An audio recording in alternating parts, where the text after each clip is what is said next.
ओम शांति। सभी को क्रिसमस की बहुत बहुत बधाई हो। मेरी क्रिसमस। हाँ ज़रूर। आज 25 दिसंबर है। सारे विश्व में आज क्रिसमस का त्योहार मनाया जा रहा है और उसमें विशेष महत्व क्रिसमस ट्री का होता है। और बाबा कहते ये तो तुम्हारे कल्प वृक्ष की निशानी है। कैसे तुम बच्चे जड़ों में बैठे हो और सारे कल्प वृक्ष को जानते हो। तो आज भी बाबा ने हम बच्चों की बहुत महिमा की है, क्योंकि जो मुरली है आज की वो होली की मुरली है और होली माना पवित्र। तो होली त्योहार मनाते हैं, पर वो तो एक दिन का त्योहार मनाते हैं और त्योहार पूरा हुआ और ख़त्म, खुशियाँ ख़त्म।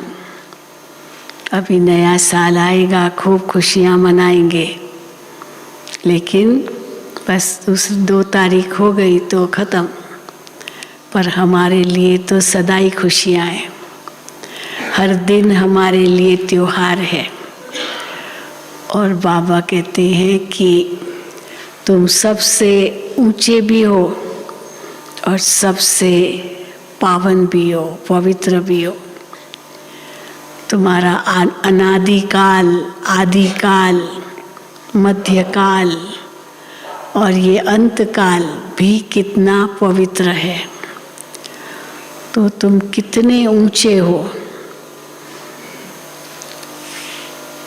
सारे कल्प में हम कितने ऊंचे हैं, वो आज बाबा ने याद दिलाया है।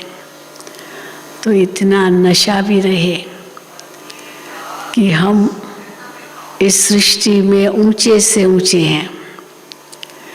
अनादिकाल में भी ऊंचे हैं। देवताओं की आत्माएं तो सबसे ऊंची है ही है। शिव बाबा के बहुत नज़दीक है। फिर आदिकाल में देवता रूप में हम धरती पर उतरते हैं तो भी कितने पावन हैं, कितने ऊंचे हैं। आत्मा और शरीर दोनों ही पावन है, तो कितने ऊंचे हैं। फिर द्वापर में आओ तो भी पूज्य स्वरूप में हम कितने ऊंचे हैं। जिस प्रकार हमारी पूजा होती है उस प्रकार और किसी की नहीं होती है। फिर संगम पर भी कितने ऊंचे भगवान के दिल तख्त पर विराजमान है, विश्व कल्याणकारी बनते हैं। तो आज की बाबा की मुरली सारी है ही नशे की मुरली। लेकिन इतना नशा तब चढ़े जब इतना निश्चय हो। बिना निश्चय के नशा नहीं चढ़ेगा। और निश्चय भी किस आधार पर होगा, जब वो धारणा भी तो करेंगे। तो धारणा होती जाए, निश्चय बढ़ता जाए, तो नशा भी बढ़ता जाए कि हम सबसे ऊंचे हैं, सबसे पावन हैं। तो आज की सारी मुरली वही है। तो होली बाबा कहते हैं, होली माना ही पवित्र। तो आज बाबा की मुरली इसी पर है। सुनेंगे बाबा के महावाक्य। आज 25/12/2022 है और ये मुरली रिवाइज कर रहे हैं 7/3/93 की, 7393। और उस समय अव्यक्त बाप दादा को 25 साल हुए थे। 69 जनवरी से गिनती करें। 21 जनवरी को बाबा अव्यक्त बाप दादा पहले आए थे और फिर 93 में 25 साल हुए। तो बाबा ने उसका भी वर्णन किया है। अभी तो कहेंगे हाँ 50 साल से भी ऊपर, 53 साल। तो सुनेंगे बाबा की महावाक्य। हाईएस्ट और होलीएस्ट आत्मा की निशानियाँ। हाईएस्ट सबसे ऊंचे और होलीएस्ट सबसे पवित्र आत्मा की निशानियाँ। आज बाप दादा अपने सर्व हाईएस्ट और होलीएस्ट बच्चों को देख रहे हैं। उसी दृष्टि से हम अपने आप को भी देखें। आज बाप दादा अपने सर्व हाईएस्ट और होलीएस्ट बच्चों को देख रहे हैं। सभी बच्चे इस बेहद के ड्रामा के अंदर व सृष्टि चक्र के अंदर सबसे हाईएस्ट भी हो और सबसे ज़्यादा होलीएस्ट भी हो, सबसे ज़्यादा ऊंचे भी हो, सबसे ज़्यादा पवित्र भी हो। आदि से अब संगम समय तक देखो कि आप आत्माओं से कोई हाईएस्ट श्रेष्ठ बना है? कोई नहीं। जितना आप श्रेष्ठ स्थिति को, श्रेष्ठ पद को प्राप्त करते हो, इतना और कोई भी आत्माएं, चाहे धर्म पिताएं, हाँ, धर्म पिताओं से भी ऊंचे हो गए ना हम, चाहे धर्म पिताएं, चाहे महान आत्माएं, कोई भी इतना श्रेष्ठ नहीं रहे। क्यों इतने नहीं है श्रेष्ठ हमारी तरह? क्योंकि आप ऊंचे ते ऊंचे भगवान द्वारा डायरेक्ट पालना, पढ़ाई और श्रेष्ठ जीवन की श्रीमत लेने वाली आत्माएं हो। तो कितने ऊंचे हो गए हम? क्योंकि ऊंचे ते ऊंचे भगवान द्वारा डायरेक्ट पालना, पढ़ाई और श्रेष्ठ जीवन की श्रीमत लेने वाली आत्मा हो, आत्माएं हो। जानते हो ना अपने को, अपने अनादि काल को भी देखो। अनादि काल में भी परम धाम में बाप के समीप रहने वाली हो। अपना स्थान याद है? याद करो अपना स्थान परम धाम में। उल्टा वृक्ष है आत्माओं का, उसमें शिव बाबा ऊपर और हम आत्माएं जैसे उनके गले का हार, रुद्रमाला में पिरोई हुई आत्माएं, तो सबसे नजदीक। तो बाबा कहते हैं अपने अनादि काल को देखो। अनादि काल में भी परम धाम में बाप के समीप रहने वाली हो। अपना स्थान याद है ना? तो अनादि काल में भी हाईएस्ट हो, सभी आत्माओं के ऊपर हाईएस्ट हो, समीप साथ हो। और आदि काल में भी सृष्टि चक्र के सतयुग काल में देव पद प्राप्त करने वाली आत्माएं हो। देव आत्माओं के समय आदिकाल, वो आदिकाल है। देव आत्माओं के समय अनादिकाल है, जब परम धाम में है। तो बाबा कहते हैं देव आत्माओं का समय आदिकाल भी सर्वश्रेष्ठ है और साकार मनुष्य जीवन में सर्व प्राप्ति संपन्न श्रेष्ठ हो। सृष्टि चक्र के अंदर ये देव पद अर्थात देवता जीवन ही ऐसी जीवन है, हाँ, कैसी जीवन है देवताओं की, जहाँ तन मन धन चारों ही प्रकार की सर्व प्राप्तियां प्राप्त है। तन मन धन जन, जन माना संबंध, तो तन मन धन और संबंध चारों ही प्रकार की सर्व प्राप्तियां प्राप्त है। अपनी दैवी जीवन याद है या भूल गए हो? याद है सबको हमारा दैवी जीवन कितना श्रेष्ठ था। तो अनादि काल भी याद आ गया, परम धाम में हम कितना नजदीक थे बाबा के। अनादि काल भी याद आ गया, आदि काल भी याद आ गया। अच्छी तरह से याद करो, बाबा कहते हैं उस काल को। परम धाम में हम आत्माएं अनादि काल में कितने ऊंचे, फिर आदि काल में देवता रूप में कितने ऊंचे। तो दोनों समय में हाईएस्ट हो ना, सबसे ऊंचे हो। उसके बाद मध्य काल में आओ तो द्वापर में आप आत्माओं के जड़ चित्र बनते हैं, अर्थात पूज्य आत्माएं बनते हो। हमारे ही वो जड़ चित्र है तो हम पूज्य आत्माएं बनते हैं। तो पूज्य में भी देखो, सबसे विधि पूर्वक पूजा देव आत्माओं की होती है। सबसे विधि पूर्वक पूजा देव आत्माओं की होती है। आप सबके मंदिर बने हैं। तो बाबा के सामने डबल विदेशी बहुत आए थे, मार्च में तो बहुत आते डबल विदेशी, और अक्सर करके ये ओम शांति भवन की मुरली है तो यहाँ सामने बैठते थे। तो बाबा की नज़र डबल विदेशियों पर पड़ी।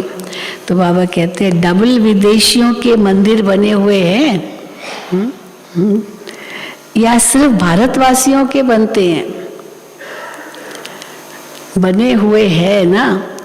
तो डबल विदेशियों ने हाँ कहा कि हमारे भी तो, हम भी तो आदि भारतवासी ही है, भले अंतिम जन्म में विदेश में जन्म लिया लेकिन आदि भारतवासी तो है ना। हाँ, इसीलिए बाबा कहते हैं या सिर्फ भारतवासी के बनते हैं मंदिर? बने हुए हैं ना। जैसे देव आत्माओं की पूजा होती है ऐसे और किसी आत्माओं की पूजा नहीं होती। आरती भी देखो कितनी सुंदर रूप से करते, विधि पूर्वक करते, क्या नहीं करते। तो इसीलिए देखो बाबा कहते हैं जैसे देव आत्माओं की पूजा होती है ऐसे और किसी आत्माओं की पूजा नहीं होती। कोई महात्मा वगैरह को मंदिर में बिठा भी देते हैं, आजकल बिठा देते हैं मंदिरों में महात्माओं को, लेकिन ऐसे भावना और विधि पूर्वक हर कर्म की पूजा हो, हर कर्म की उनकी पूजा हो, ऐसी पूजा नहीं होती। श्रीनाथ द्वारे में जाइए, वहाँ पर हर कर्म की पूजा है श्री कृष्ण की। अभी उठेंगे तो भी कैसे उनको जगाते हैं, फिर उनके लिए भोग बनता है, वो भोग खिलाते, कैसे वो समय है, कैसे फिर वो खेलता है, सोता है, सबकी विधि पूर्वक पूजा है। तो देखो बाबा कहते हैं हर कर्म की पूजा हो, ऐसी पूजा और किसी की नहीं होती। तो मध्य काल में भी पूज्य रूप में श्रेष्ठ हो, हाईएस्ट हो। अब अंत में आओ, अंत में कहाँ है, कौन है? हम संगम पर आते हैं अंत में। अब अंत में आओ, अब संगम पर भी ऊंचे ते ऊंचे ब्राह्मण आत्माएं, ब्राह्मण सो फरिश्ता बनते हो। कितने ऊंचे बन गए, ब्राह्मण सो फरिश्ता बनते हो। तो अनादि, आदि, मध्य और अंत हाईएस्ट हो गए ना। है इतना नशा, रूहानी नशा है ना, यहाँ जिस्मानी नशे की तो बात ही नहीं है ना, रूहानी नशा है। अभिमान नहीं, जिस्मानी नशा तो अभिमान होता है, धन का नशा, बुद्धि का नशा, अपनी कलाओं का नशा, सुंदरता का नशा, पता नहीं कितने कितने नशे होते हैं। लेकिन ये है रूहानी नशा, तो अभिमान नहीं। वो जिस्मानी नशे का तो अभिमान होता है, अभिमान नहीं, लेकिन स्वमान है, स्वमान का नशा है।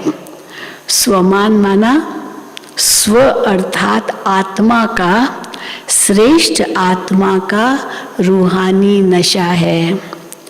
तो सारे चक्र में हाईएस्ट भी हो और साथ साथ होलीएस्ट भी हो।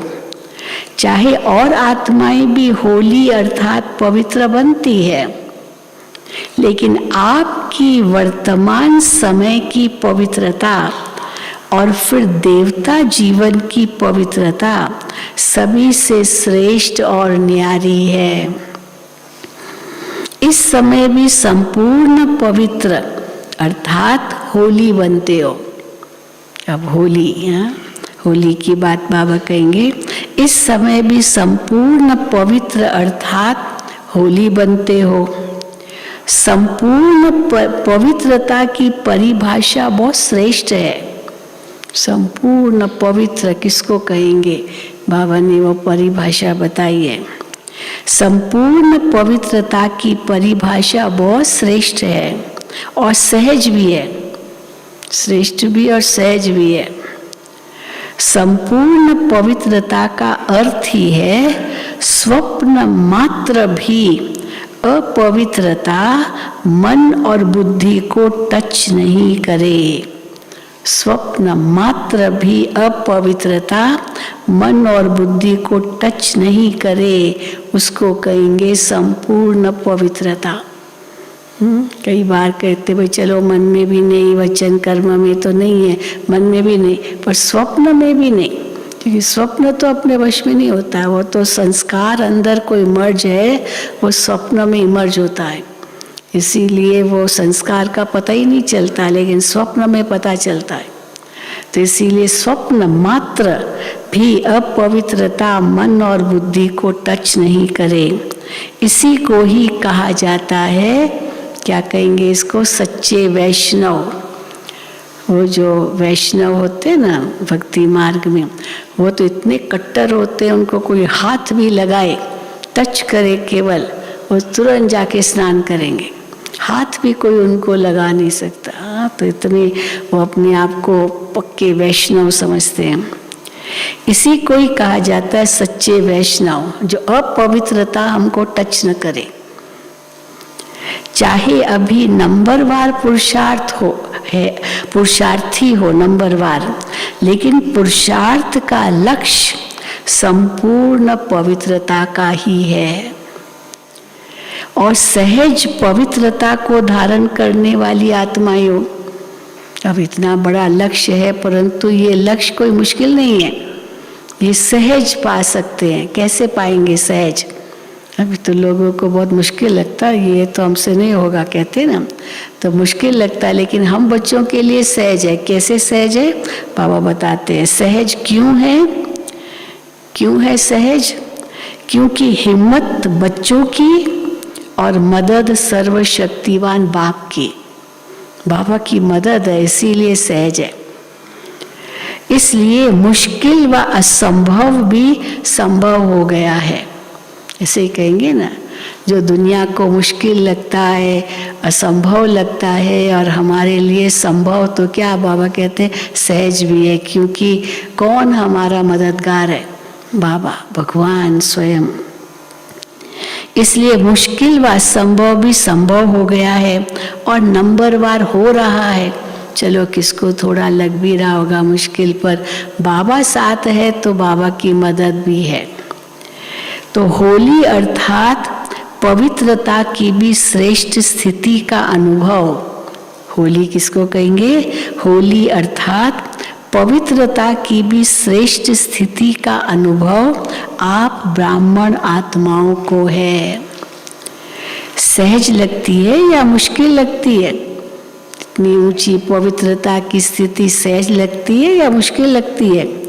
संपूर्ण पवित्रता मुश्किल है या सहज है? बाबा पूछ रहे हैं। तो फिर बाबा ने, सबने जवाब नहीं दिया, हाथ नहीं उठाया। अभी यहाँ भी आप, हम कहेंगे हाथ उठवाएंगे तो सब नहीं उठाएंगे, है ना। तो बाबा कहते हैं, फिर बाबा ने हाथ नहीं उठवाया, लेकिन फिर बाबा ने और आगे क्या कहा, या कभी मुश्किल कभी सहज। ऐसे भी होता है ना, किसके लिए बहुत सहज, किसके लिए कभी सहज कभी मुश्किल, और किसके लिए बहुत मुश्किल। तो बाबा भी फिर कहते क्या, या कभी मुश्किल कभी सहज, संपूर्ण बनना ही है, ये लक्ष्य है। टारगेट तो बहुत बड़ा है कि हमको संपूर्ण पवित्र बनना है, ये लक्ष्य है। तो ये लक्ष्य है ना, संपूर्ण पवित्र बनना है, तो लक्ष्य तो हाईएस्ट है ना, संपूर्ण पवित्र, स्वप्न मात्र तक इतने पवित्र। लक्ष्य तो हाईएस्ट है ना, कि लक्ष्य ही ढीला है कि कोई बात नहीं, सब चलता है। हाँ, ये तो लक्ष्य ढीला हो गया ना, कोई बात नहीं, सब ढीला, सब चलता है। नहीं, ये तो नहीं सोचते हो, थोड़ा बहुत तो होता ही है। बाबा पूछ रहे हैं, हाँ, ये तो नहीं सोचते, थोड़ा बहुत तो होता ही है, वो तो चलता ही है। हाँ, ये तो कोई बात नहीं, ऐसे कई कहते हैं ना। तो ये तो नहीं सोचते, थोड़ा तो चलता ही है, चला लो, किसको क्या पता पड़ता है, कोई किसको क्या पता पड़ता है, कोई मनसा तो देखता ही नहीं है। ऐसे सोचते ना, मनसा तो किसी को क्या पता हमारे मन में क्या चल रहा है, या स्वप्न में क्या आता है या क्या होता है, किसी को क्या मालूम, इसलिए चलता है। तो कोई मनसा तो देखता ही नहीं है, कर्म में तो आते ही नहीं है। हाँ, ऐसे सोचते हम कर्म में नहीं आते, पर मनसा का किसको पता। लेकिन मनसा के वाइब्रेशन भी छिप नहीं सकते, मनसा के वाइब्रेशन भी छिप नहीं सकते। चलाने वाले को बाप दादा अच्छी तरह से जानते हैं। जो कहते हैं ना, चलता है, क्या बड़ी क्या है, किसी को क्या पता, वो चलाते हैं। तो बाबा कहते हैं चलाने वाले को भी बाप दादा अच्छी तरह से जानते हैं। ऐसे आउट नहीं करते कि बाबा अनाउंस कर दे कि ये फलाने की स्थिति अच्छी नहीं है। बाबा ऐसे अनाउंस नहीं करते, आउट नहीं करते। नहीं तो नाम भी आउट कर सकते हैं, लेकिन अभी नहीं करते। चलाने वाले स्वयं ही चलते चलते, चलाते चलाते त्रेता तक पहुंच जाएंगे। सतयुग में तो आत्माएं आएंगी नहीं, क्योंकि योद्धा ही है। तो योद्धा जो बनते रहेंगे अंत तक, वो तो त्रेता में आएंगे, सतयुग में कहाँ आएंगे। तो वो चलाने वाले, वो चलते चलते चलाते चलाते स्वयं को चलते चलते चलाते चलाते त्रेता तक पहुंच जाएंगे, वहां जाके जन्म लेंगे। लेकिन लक्ष्य सभी का संपूर्ण पवित्रता का ही है। सारे चक्र में देखो, सिर्फ देवी देवताओं की आत्माएं हैं जिनका शरीर भी पवित्र है और आत्मा भी पवित्र है। और जो भी आए हैं, चाहे धर्म पिताएं आए, चाहे महात्माएं आए, साधु सन्यासी आए, वो तो सब द्वापर के बाद। तो द्वापर में तो शरीर तो पवित्र ही है, भले चलो आत्मा पवित्र बनती है, परंतु शरीर तो पवित्र है ना। और देवताएं तो शरीर भी पवित्र, आत्मा भी पवित्र। तो बाबा कहते हैं सारे चक्र में देखो, सिर्फ देव आत्माएं हैं जिनका शरीर भी पवित्र है और आत्मा भी पवित्र है। और जो भी आए हैं, आत्मा पवित्र बन भी जाए, लेकिन शरीर पवित्र नहीं होगा। आप आत्माएं ब्राह्मण जीवन में ऐसे पवित्र बनते हो जो शरीर भी प्रकृति भी पवित्र बना देते हो। इसलिए शरीर भी पवित्र है तो आत्मा भी पवित्र है। सतयुग में अभी तो शरीर अपवित्र है ना, आत्मा पवित्र बन रही है। और जब पवित्र बन गई आत्मा, तो इस अपवित्र शरीर में रह नहीं सकेगी, तो निकल जाएगी। परंतु सतयुग में तो दोनों ही पवित्र है। तो बाबा कहते हैं आप आत्माएं ब्राह्मण जीवन में ऐसे पवित्र बनते हो जो शरीर भी प्रकृति भी पवित्र बना देते हो। इसलिए शरीर भी पवित्र है तो आत्मा भी पवित्र है सतयुग में। लेकिन वो कौन सी आत्माएं हैं जो शरीर और आत्मा दोनों से पवित्र बनती है? उन्हों को देखा है? कहाँ है वो आत्माएं जो शरीर से भी पवित्र बनती और आत्मा से भी पवित्र है? शरीर भी पवित्र, आत्माएं भी पवित्र। आप ही हो ना जो बनते हैं, आप ही वो आत्माएं हो ना। आप सभी हो या थोड़े हो? आप में से भी थोड़े हैं जो इतने ऊंचे बनेंगे। पक्का है ना कि हम ही थे, हम ही बन रहे हैं। तो हाईएस्ट भी हो और होलीएस्ट भी हो, दोनों ही हो ना। कैसे बने? कैसे बने हाईएस्ट और होलीएस्ट? बहुत अलौकिक रूहानी होली मनाने से होली बने। कैसे बने? बहुत अलौकिक रूहानी होली मनाने से होली बने। कौन सी होली खेली है? जिससे होलीएस्ट भी बने हो और हाईएस्ट भी बने हो। कौन सी होली खेली है? वो होली तो जो मनुष्य खेलते हैं, बस रंग डालेंगे, एक दिन सबको रंग डालेंगे, क्या क्या बना देते। बाबा कई बार कहते हैं ऐसी शक्ल बना देते हैं होली के रंग डाल डाल करके, वो स्वांग जैसे ना, वो क्या क्या बन जाते हैं। और यहाँ बाबा हमको होली बनाते हैं। तो कौन सी होली खेली है जिससे होलीएस्ट भी बने हो और हाईएस्ट भी बने हो? सबसे अच्छा श्रेष्ठ रंग कौन सा है? सबसे अच्छा श्रेष्ठ रंग कौन सा है? हाँ, क्या कहेंगे? सबसे कौन सा? क्या कहेंगे? कौन सा रंग सबसे श्रेष्ठ? बाबा का रंग देखो, बाबा क्या कहते हैं? सबसे अविनाशी रंग है बाप के संग का रंग। संग का रंग लगता है ना, तो और बाप तो सर्वश्रेष्ठ है, तो उनके संग का रंग ये सबसे अच्छा, सबसे श्रेष्ठ रंग है। जैसा संग होता है ना, वैसा रंग लगता है, ऐसे कहते हैं। आपको किसका रंग लगा? आपको किसका रंग लगा? बाप का ना। तो बाप के संग का रंग जितना पक्का लगता है उतना ही होली बन जाते हो। बाप के संग का रंग जितना पक्का लगता है उतना ही होली बन जाते हो, संपूर्ण पवित्र बन जाते हो।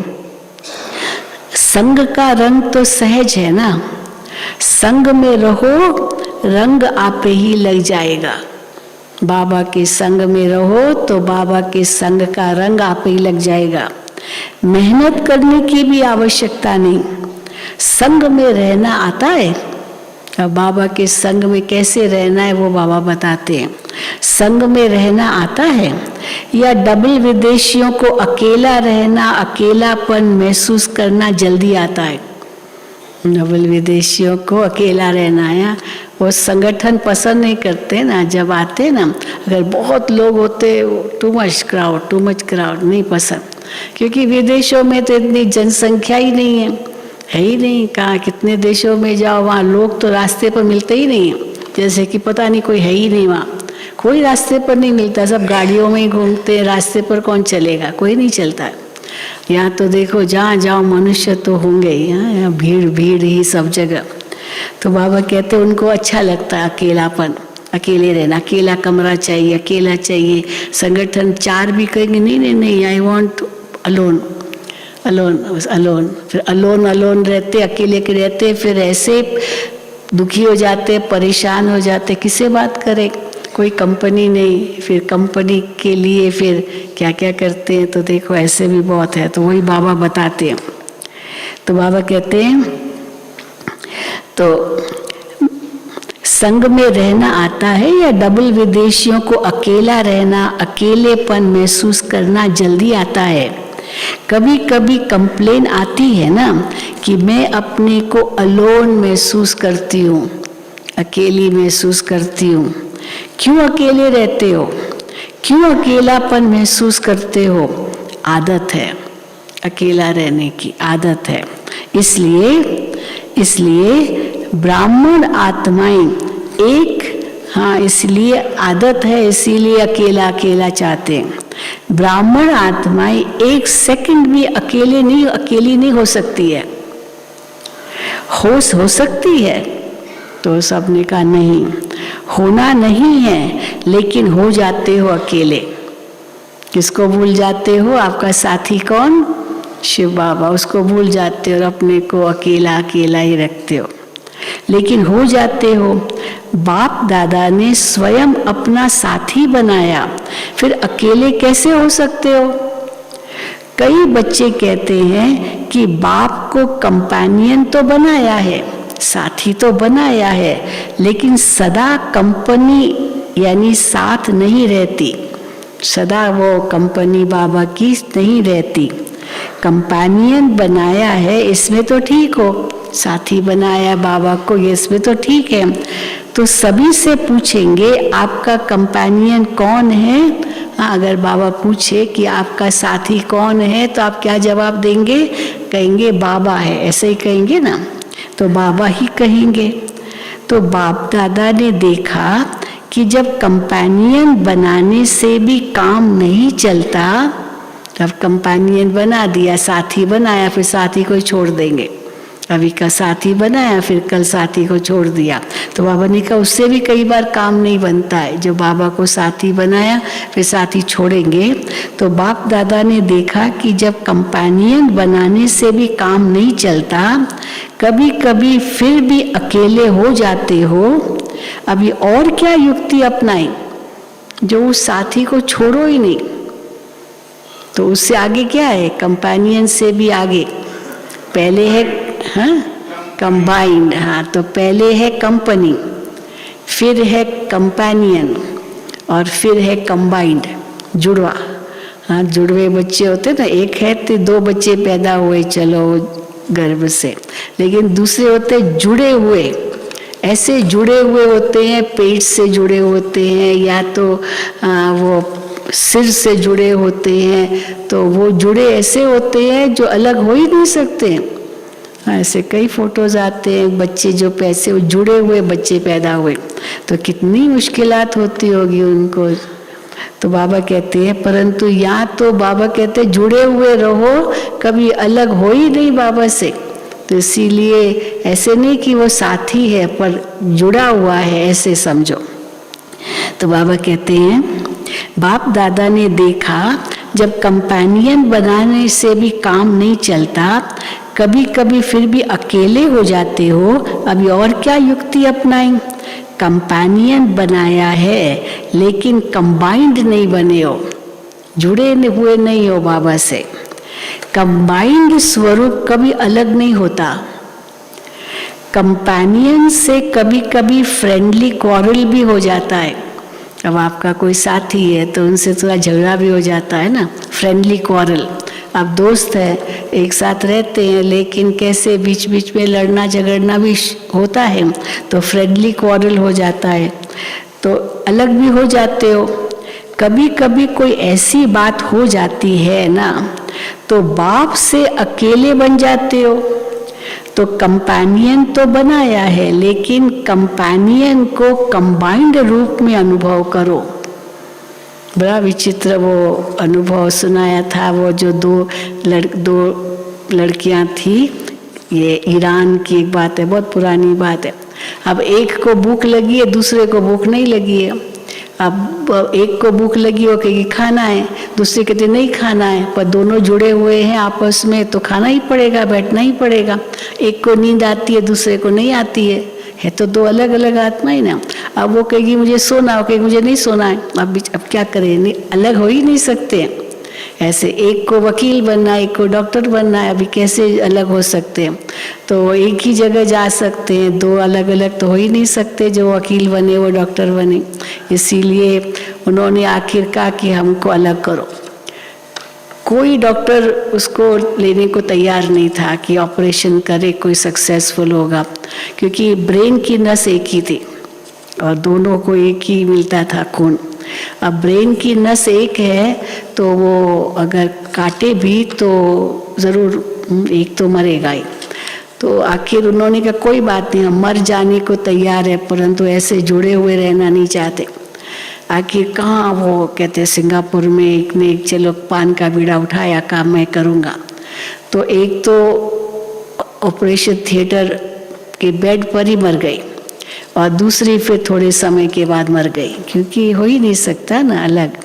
तो यही था। तो देखो, पर बाबा कहते यहाँ तो तुम जुड़े हुए रहो, तो जितना जुड़े हुए रहेंगे तो आपको कोई प्रॉब्लम नहीं होगी, सब सहज हो जाएगा, सब में सहज पार हो जाएंगे, क्योंकि सर्वशक्तिवान के साथ जुड़े हुए हो। तो देखो बाबा ने कहा है। तो बाबा कहते हैं वो फ्रेंडली क्वारल भी हो जाती है तो अलग हो जाते हैं। कभी कोई ऐसी बात हो जाती है ना तो बाप से अकेले बन जाते हो। तो कंपेनियन तो बनाया है लेकिन कंपेनियन को कंबाइंड रूप में अनुभव करो, अलग हो ही नहीं सकते। किसकी ताकत नहीं जो मुझे कंबाइंड रूप को अलग कर सके। ऐसा अनुभव बार बार स्मृति में लाते लाते स्मृति स्वरूप बन जाओ। कोई मेरे को बाबा से अलग नहीं कर सकता है, कुछ भी हो जाए कोई नहीं कर सकता, कभी नहीं होंगे। तो ऐसे स्मृति लाते लाते स्मृति स्वरूप बन जाओ। तो बार बार चेक करो कि कंबाइंड हूँ, किनारा तो नहीं कर लिया। जितना कंबाइंड रूप का अनुभव बढ़ाते जाएंगे उतना ब्राह्मण जीवन बहुत प्यारी मनोरंजक अनुभव होगी। तो ऐसी होली मनाने आए हो ना कि सिर्फ रंग की होली मनाकर कहेंगे कि होली हो गई। सदैव याद रखो संग के रंग की होली से होलीएस्ट और हाईएस्ट सहज बनना है। हाँ, संग के रंग से होलीएस्ट और हाईएस्ट सहज बनना है। मुश्किल नहीं, सहज। परमात्म संग कभी मुश्किल का अनुभव नहीं कराता। बाप दादा को भी बच्चों का मेहनत या मुश्किल अनुभव करना अच्छा नहीं लगता। मास्टर सर्वशक्तिवान व सर्वशक्तिवान के कंबाइंड रूप और फिर मुश्किल कैसे हो सकता है? किसके साथ जुड़े हुए हो? भगवान के साथ, तो मुश्किल कैसे हो सकता है? जरूर कोई अलबेलेपन व आलस्य व पुरानी पास्ट लाइफ के संस्कार इमर्ज होते हैं तब मुश्किल अनुभव होता है। अब आगे की मूल्य इसी पर है, पास्ट लाइफ के संस्कार इमर्ज होते हैं तब मुश्किल अनुभव होता है। जब मरजीवा बन गए, मर गए पुरानी जीवन से, नया जीवन है ये, तो जब मरजीवा बन गए तो पुराने संस्कार की भी तो मृत्यु हो गई। पुराने संस्कार इमर्ज नहीं हो सकते। बिल्कुल भूल जाओ ये पुरानी जन्म के ब्राह्मण, बिल्कुल भूल जाओ ये पुराने जन्म के हैं, ब्राह्मण जन्म के नहीं है ये संस्कार। जब पुराना जन्म समाप्त हुआ, नया जन्म धारण किया तो नया जन्म नए संस्कार। अगर माया पुराने संस्कार इमर्ज कराती भी है तो भी ये तो भी सोचो, अगर कोई दूसरे की चीज आपको आकर के देवे तो आप क्या करेंगे? अब वो पुरानी जन्म के संस्कार थे, अब आपके नहीं है, पर तो चलो आप कहेंगे पूर्व जन्म का था, वो हमारा नहीं है। लेकिन वो आपको आकर के देवे, कोई अपनी चीज आपको देवे तो क्या करेंगे? अगर कोई दूसरे की चीज आपको आकर के देवे तो आप क्या करेंगे? रख देंगे? स्वीकार करेंगे?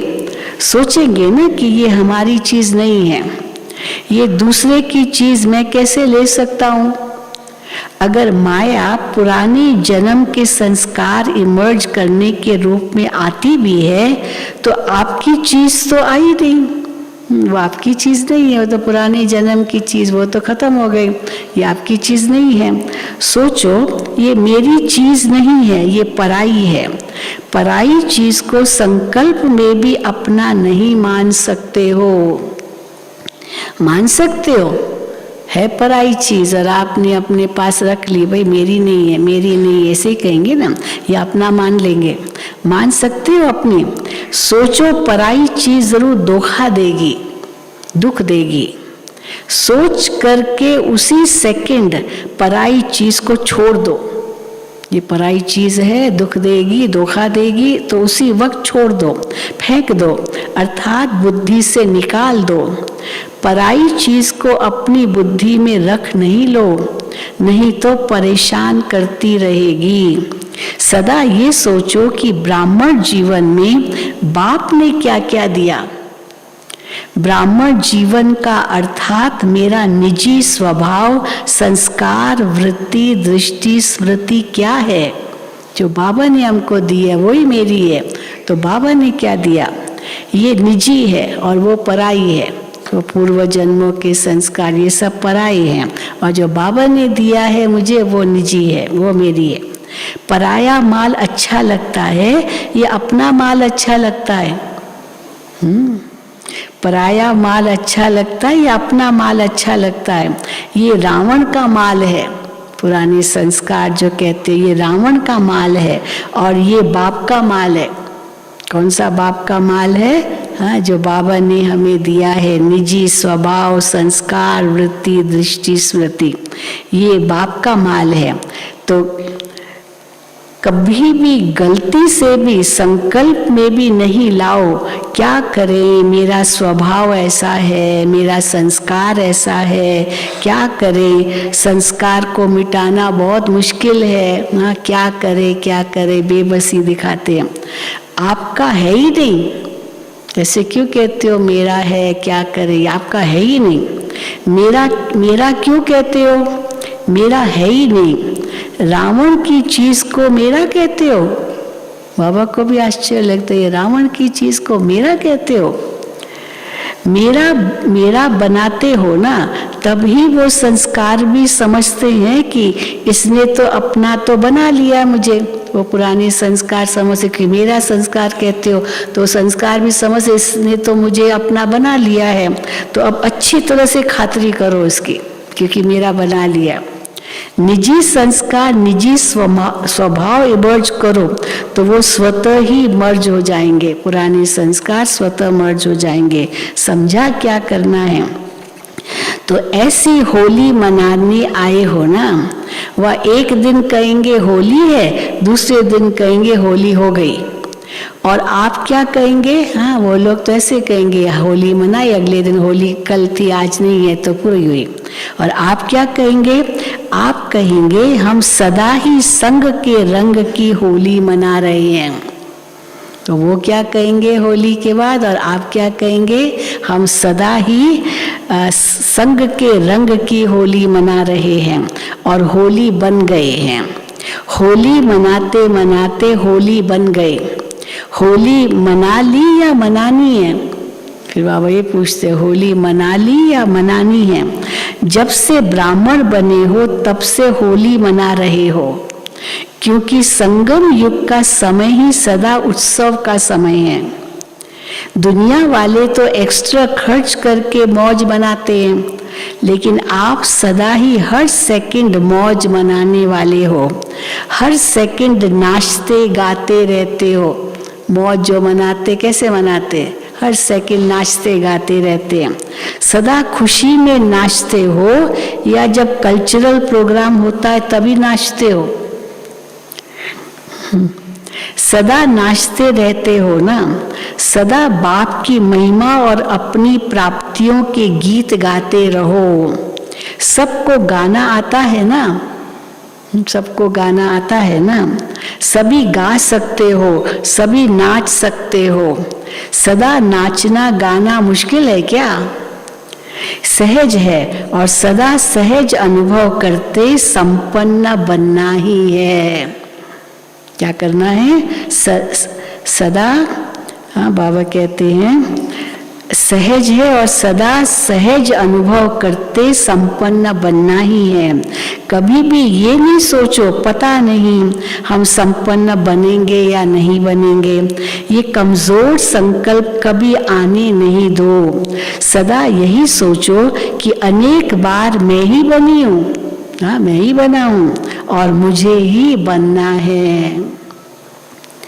अच्छा, चारों ओर के सदा परमात्म संग के रंग की होली मनाने वाली श्रेष्ठ आत्माएं, सृष्टि चक्र के अंदर सदा हाईएस्ट पार्ट बजाने वाली श्रेष्ठ आत्माएं, सर्व आत्माओं से श्रेष्ठ होलीस्ट आत्माएं, सदा कंबाइंड रहने वाली पद्मा पदम भाग्यवान आत्माएं, सदा सर्व की मुश्किल को भी सहज बनाने वाली ब्राह्मण आत्माएं, सदा नए जन्म के नए स्वभाव संस्कार, नए उमंग उत्साह में रहने वाली उड़ती कला की अनुभवी आत्माओं को बाप दादा का याद प्यार और नमस्ते।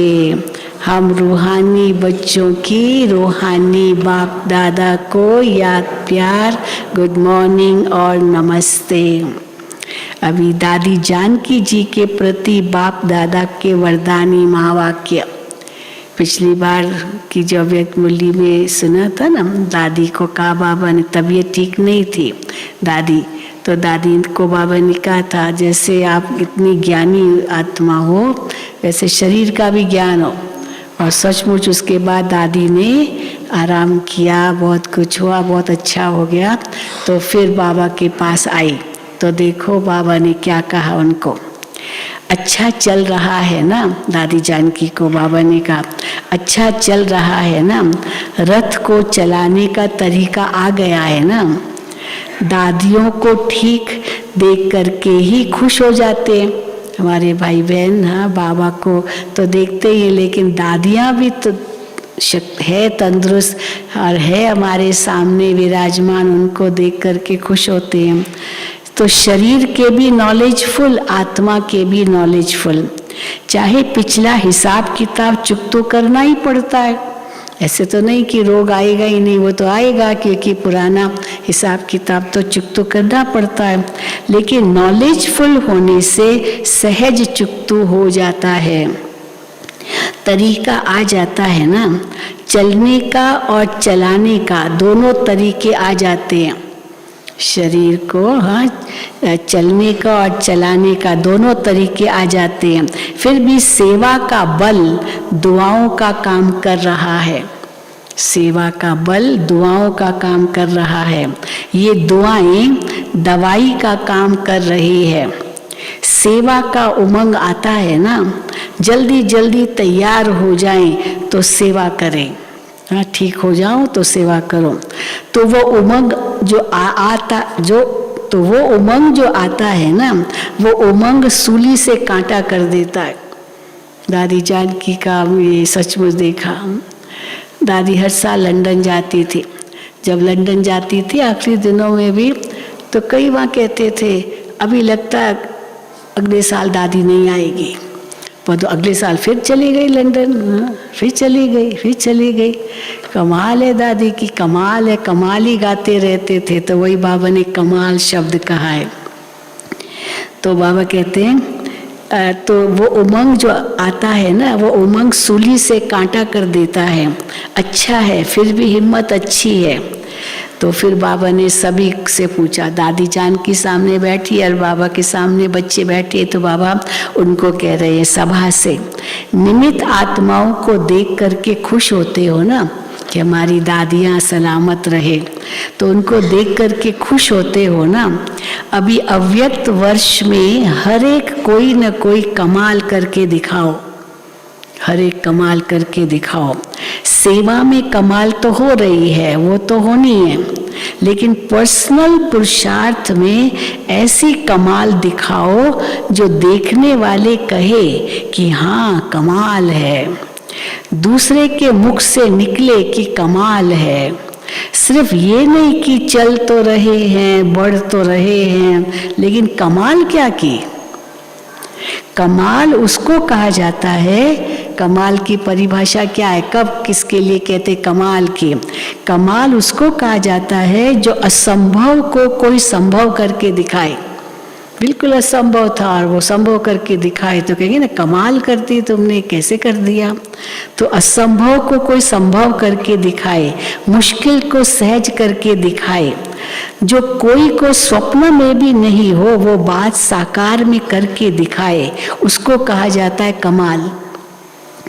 समय प्रमाण कमाल होना वो और बात है, उस समय पर वो अपने आप हो गया, वो कमाल हुई, वो और बात है, वो तो होना ही है, हुई पड़ी है आपकी। बाबा कहते हैं जो आपका ग्लोरिफिकेशन है, जो आपकी जो भी दुनिया वाले अब मानते जा रहे हैं, वो तो बाबा कहते हैं वो तो होना ही है, वो तो कमाल है ही है। वो तो होना ही है, प्रत्यक्षता तो होनी है, वो तो हो ही पड़ी है। लेकिन स्व के अटेंशन से कोई ऐसी कमाल करके दिखाओ, अपने पुरुषार्थ में इतना परिवर्तन लाओ, ये कमाल करके दिखाओ। कोई बहुत गुस्से वाला हो और एकदम उसका गुस्सा ठंडा हो जाए, तब कहेंगे भाई कमाल कर दी इसने, इसका गुस्सा खत्म हो गया, ये कमाल। तो बाबा कहते हैं स्व की अटेंशन में कोई ऐसी कमाल करके दिखाओ। ब्रह्मा बाप के 25 वर्ष पूरे हुए, अव्यक्त बाप दादा के। जब कोई भी उत्सव मनाना होता है तो जिसका मनाते हैं उसको कोई न कोई दिल पसंद गिफ्ट दी जाती है। ब्रह्मा बाप के दिल पसंद क्या है? ब्रह्मा बाबा को हुए उस समय 25 साल हुए थे, अव्यक्त हुए, तो ब्रह्मा बाबा को क्या गिफ्ट देंगे? तो ब्रह्मा बाबा के दिल पसंद क्या है वो तो जानते ही हो ना। क्या है ब्रह्मा बाबा का दिल पसंद? ना क्या है? उनके समान बने, यही बाबा चाहते ना। तो जो स्वयं को भी मुश्किल लगता हो ना, वो ऐसा सहज हो जाए जो स्वयं भी आप अनुभव करो, तब कमाल है कि सचमुच ये ब्रह्मा बाप समान है। हाँ, तब कहेंगे कमाल। ठीक है ना, क्या करेंगे? बाप के दिल पसंद करके दिखाओ। क्या क्या दिल पसंद है ये तो जानते हो ना। बाप को क्या पसंद है जानते हो ना। अच्छा, देखेंगे कौन कौन सी गिफ्ट देते हैं बाबा को। वैसे तो हाँ, बाबा कहते हैं स्थूल गिफ्ट तो बड़े प्यार से ले आते हो। डबल विदेशी इतनी बड़ी बड़ी गिफ्ट लाते थे, बात मत पूछो। लेकिन क्या लाते थे? टेडी बेयर लाते थे, कोई खिलौना लाते थे, बहुत बड़े बड़े कार्ड लाते थे, बहुत कुछ लाते थे सौगात। तो बाबा कहते हैं अच्छा है डबल, तो अच्छा है, देखेंगे कौन कौन सी गिफ्ट देते हैं। जैसे स्थूल गिफ्ट बड़े प्यार से ले आते हो ना, अच्छा है। डबल विदेशी अपना भाग्य अच्छी तरह से प्राप्त कर रहे हैं, वृद्धि कर रहे हो ना। वृद्धि करने वालों को पहले तपस्या के साथ त्याग भी करना पड़ता है। ये बाबा क्यों कहते हैं? वृद्धि करने वालों को पहले तपस्या के साथ त्याग भी करना पड़ता है।